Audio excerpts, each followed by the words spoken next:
All right, everybody, welcome to this week's Next to Nature with Dr. John Long. And, you know, they always say that maybe going out in nature is relaxing. It can help with that. Right. And that's sort of what we're talking about this week, right? That's right. Maybe.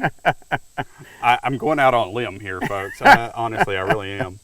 All right, so tell us about this plant with the yellow flowers. That's a good intro to it. I tried. You did a good job. This is called spotted St. John's wort.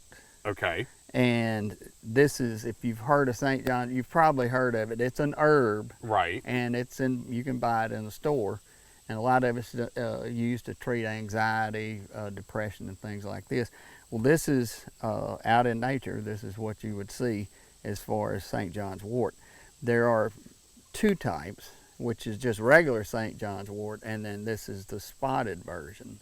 And the reason that, if you could look close enough, the spotted version is what the name implies. The leaves have spots. Oh, okay. And then so literally. Literally. And then on the regular St. John's wort, the spots are only on the leaf fringes. So that's a little attention to detail that you have to really get close to see. But it is a herb and grows in the wild, and it's very good as far as a pollinator is concerned. Now, being a pollinator, it means that the bees, other insects, don't come for the nectar, they come for the pollen. And then that's the way it's spread. Care to guess why it's named St. John's wort? Is somebody named Mr. St. John? The Baptist. They flower about June the 24th, which is St. John's day, St. John the Baptist's day, and that's why it's called St. John. Well, how about that? Yeah, it's pretty cool. Soil types, they like it. You can see here, this is kind of a poor sand type environment we're in here, kind of gravelly. They flourish here in this type of environment on a forest edge, and we're on the side of a road right now, and that's the type of soil type and environment you'll find them in. I was going to say shaded too. Shaded, that's right, not full sun. All right, so this, just to clarify maybe, this is not something you would necessarily, as an herb, can you just come pull it up out of the ground and... Joey, as I always say, we have modern medicine now.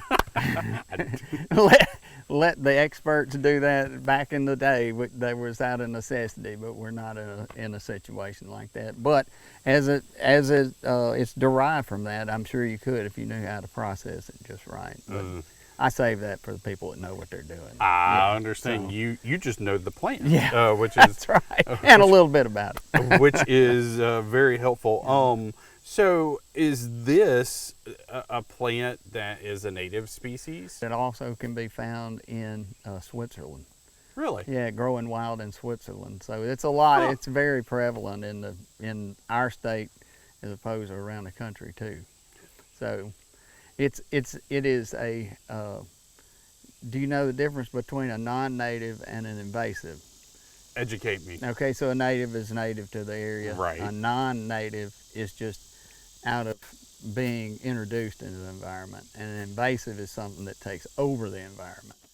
So you won't see this invading, I'll just say that. So I got you. But it is a pretty neat little flower to see. It's very prolific as far as blooms. I said it blooms about June. It'll go from June to September as far as the perennial plant's concerned.